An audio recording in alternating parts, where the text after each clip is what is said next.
Hola jóvenes, ¿cómo están todos? Espero que se encuentren muy bien. Yo soy el Dr. Juan Pablo Reynoso y esto es Anatomía Educando para el Futuro. Me han hecho una pregunta bien interesante y es en relación a la Universidad Autónoma de Santo Domingo con relación a la asignatura de Anatomía Humana. En este caso, Anatomía Humana 1. Doctor, ¿cuál de los módulos de Anatomía Humana 1 es más difícil? ¿El módulo de anatomía de cabeza y cuello o el módulo de miembro superior?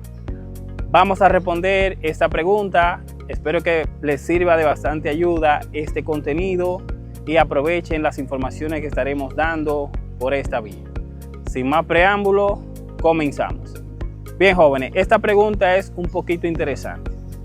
Vamos a responderle con relación a ese estudiante de medicina que tuvo esta interrogante.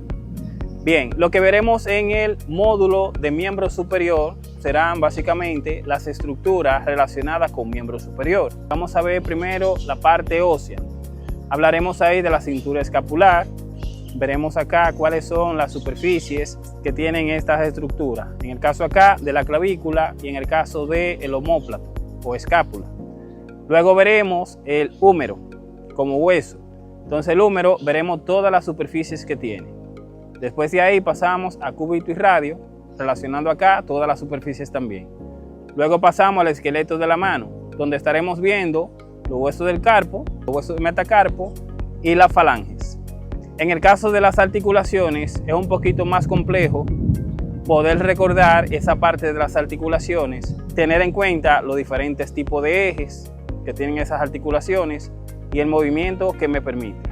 Vamos a ver también, después que damos la parte ósea y articular, pasamos a la parte muscular, dígase miología del miembro superior. En la miología del miembro superior veremos primero las inserciones musculares que tienen a nivel de las superficies óseas que ya hemos mencionado. La vamos a dividir por regiones. Tenemos la región del hombro, que está formada, recuerden, esta región por la clavícula, escápula y el extremo proximal del húmero. Ahí estaremos viendo cuáles son los músculos que están en el hombro. Y esos músculos, recordar que tienen orígenes en clavícula, escápula y terminan en el húmero. Actúan a nivel del húmero produciendo cualquier tipo de movimiento, ya sea la abducción, la aducción, la flexión, la extensión, rotación interna, rotación externa. Esto es muy importante conocer. Luego pasamos a los músculos del brazo. En el caso de los músculos del brazo, ahí vamos a ver los que están en el compartimento anterior y están en el compartimento posterior. En este caso, esos músculos van a actuar a nivel del codo, en la articulación del codo, ya sea produciendo movimientos de flexión y extensión. Hasta aquí todo va a ser un poquito más sencillo que cabeza y cuello. Ya cuando pasamos al antebrazo, en el antebrazo se pone un poquito más apretada la cosa. Por lo tanto, podemos decir que el contenido más difícil o más complejo, en el caso aquí, para muchos estudiantes, es el contenido del antebrazo. Para poder memorizar, recordar que esto es muy memorístico, para poder memorizar todos esos grupos musculares, el origen muscular, las inserciones que tienen estos músculos y la acción se le hace un poquito más difícil. Por lo tanto, les recomiendo que puedan utilizar mnemotecnias para poder aprenderse estos músculos a nivel del antebrazo. Recordar que ellos se van a dividir en un grupo anterior, que son los músculos flexores, van a estar justamente originándose en el epicóndilo medial del húmero y también van a tener diferentes terminaciones a nivel de la mano. Actúan en la mano, produciendo flexión, extensión, abducción, supinación, pronación. Tener en cuenta esos músculos que tienen orígenes a este nivel. Luego los músculos que se encuentran en el compartimento lateral y los que están en el compartimento posterior. Eso sería un poquito más complejo a aprenderse. Ya todos los demás músculos son un poquito más fáciles. En el caso del brazo no tiene complejidad. Luego pasamos a la mano. En la mano, en algunos casos, no todo el mundo da la anatomía de la mano de manera profunda. Por lo general, lo dividen en grupos musculares. Los músculos de la eminencia tenar, los de la eminencia hipotenar y los grupos de la región media. Esto ya sería un poquito más sencillo. 4 músculos en la región tenar, 4 músculos en la región hipotenar. Recordar que los de la región tenar actúan a nivel del pulgar, lo de la hipotenar a nivel del quinto dedo, que sería el dedo meñique. Pasando así ya a la parte de cabeza y cuello, tener en cuenta que en el caso de cabeza y cuello, primero vamos a estar hablando de los huesos de la cabeza, dígase los huesos del cráneo y los huesos de la cara. En el caso de complejidad entre uno y otro, los de la cara son más fáciles que los del cráneo. Los de la cara se dan de manera general, los del cráneo se pueden dar de manera un poquito más específica. Por ejemplo, detallando el hueso temporal, este tiene 3 porciones, una porción escamosa, una porción mastoidea y una porción petrosa. De esas porciones, la más dura es la porción petrosa, que mira hacia la cara interna del cráneo.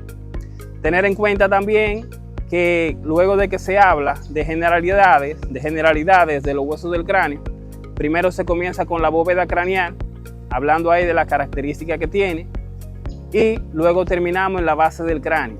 En la base del cráneo, que es un poquito más difícil que la bóveda craneal, que es sencilla, ahí tenemos que conocer los diferentes agujeros y los diferentes pisos o bases de cráneo que tiene aquí.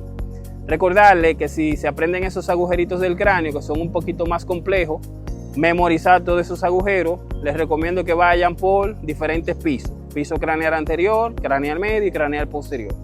Aquí entonces recordarle de manera esquemática cuáles son los agujeros que se van a estar evidenciando en cada uno de los pisos o en el caso acá de las fosas craneales. Tener en cuenta que esto es un poquito más complejo lo que podemos encontrar aquí. Luego pasaremos a las diferentes estructuras que van a estar atravesando por esos orificios o agujeros del cráneo. Aquí recordarle que pueden utilizar imágenes como el Atlas de Nether, donde estarán detallándole todas las estructuras que van a estar pasando por cada uno de los agujeros. Hablamos de los huesos de la cabeza, luego pasamos a los músculos de la cabeza. En el caso de los músculos de la cabeza se van a dividir músculos que están justamente a nivel de la cara y músculos masticadores. Luego los músculos de la cara son un poquito más fáciles porque se van a dar principalmente las características que esto abarca. O se pueden mencionar 3 características. Todos esos músculos están inervados por el nervio facial, se encuentran alrededor de los orificios de la cara, son constrictores o dilatadores de dichos orificios y tienen inserciones móviles cutáneas. Esas serían características ya para poder mencionar esos músculos de la cara. Ya en el caso de los músculos masticadores se van a dar un poquito más detallado. Origen, terminación, características que tienen y dónde se localizan. Esto sería importante con relación a los músculos masticadores. Cuáles producen movimiento de lateralidad, cuáles producen propulsión, retrucción o retropulsión de la mandíbula. Eso es importante. Luego de aquí pasamos a las vértebras cervicales. En el caso de las vértebras cervicales se van a hablar de las características generales y características específicas. Tener en cuenta las 7 características generales y luego las específicas que son sencillas. Después de ahí hablarán de ¿qué? De los músculos del cuello. En el caso aquí los músculos del cuello van a estar dividiéndolo por grupos musculares y por planos anatómicos. Por ejemplo, tenemos un plano anatómico superficial formado por el platisma. Recordarle que este músculo pertenece a la cara pero se localiza en el cuello. Después de ahí pasarán al músculo esternocleidomastoideo, que es el único músculo que está en la región anterolateral del cuello.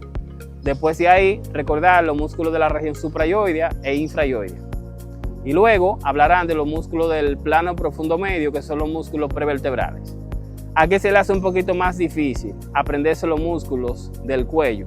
Es casi parecido a la parte de los músculos del antebrazo. Y así conociendo todos estos temas, podemos decir que el contenido que se le puede hacer un poquito más difícil a los estudiantes a nivel de la cabeza y el cuello pueden ser los agujeros del cráneo. Eso es una parte. Luego de ahí, que se mencionan los músculos, se van a mencionar también las vísceras que se localizan a nivel de la cabeza y el cuello. Pero antes de esto podemos mencionar las diferentes cavidades. Cavidad orbitaria, con todo el contenido, los límites de esta. Luego se menciona cavidad nasal o fosas nasales, contenido y límites.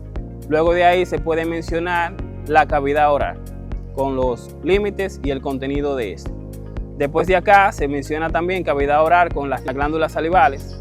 Las fosas nasales se mencionan con los senos paranasales y los diferentes meatos que tienen acá. Tener en cuenta que el contenido que se va a estar viendo en cabeza y cuello es un poquito más extenso Por lo tanto, podemos decir que por la gran extensión que tiene cabeza y cuello, se le puede hacer un poquito más difícil a los estudiantes de Anatomía Humana 1 que estén cursando esta asignatura en la Universidad Autónoma de Santo Domingo. Se puede decir o llegar a la conclusión que la Anatomía Humana 1, específicamente la anatomía de cabeza y cuello, se puede tornar un poco más compleja que la anatomía del miembro superior. ¿Entendido? Esa es la conclusión en la que llegamos. También tener en cuenta que se van a estar hablando de los vasos sanguíneos del cuello y la cabeza. Entonces, en el caso de los vasos sanguíneos del cuello se mencionarán las arterias carótidas con sus diferentes ramas. En este caso, carótida común con las ramas terminales, carótida externa con sus ramas colaterales y terminales. Luego de ahí se mencionará, en el caso de la carótida interna, en algunas ocasiones se puede dar las ramas que tiene a nivel intracraneal. Pero esto ya es un tema que va a corresponder a la asignatura de neuroanatomía. Pero se pueden mencionar, no detallar todas las ramas que emite, dando sus diferentes ramas colaterales y terminales, sino solamente conocerla, porque ya eso es un contenido de neuroanatomía. Tener en cuenta todas estas informaciones que les estoy dando, porque si ustedes brillan con esas informaciones y las mantienen ahí frescamente, les puede ir bastante bien en esa asignatura de anatomía. Hasta aquí este video, señores. Espero que les haya gustado la información y no olviden suscribirse a este canal. Activen la campanita para que les lleguen las notificaciones. El Dr. Reynoso estuvo con ustedes. Nos vemos en un próximo video. Ya saben, si tienen alguna pregunta o alguna duda, déjenla en la cajita de los comentarios. Hasta la próxima. Bye.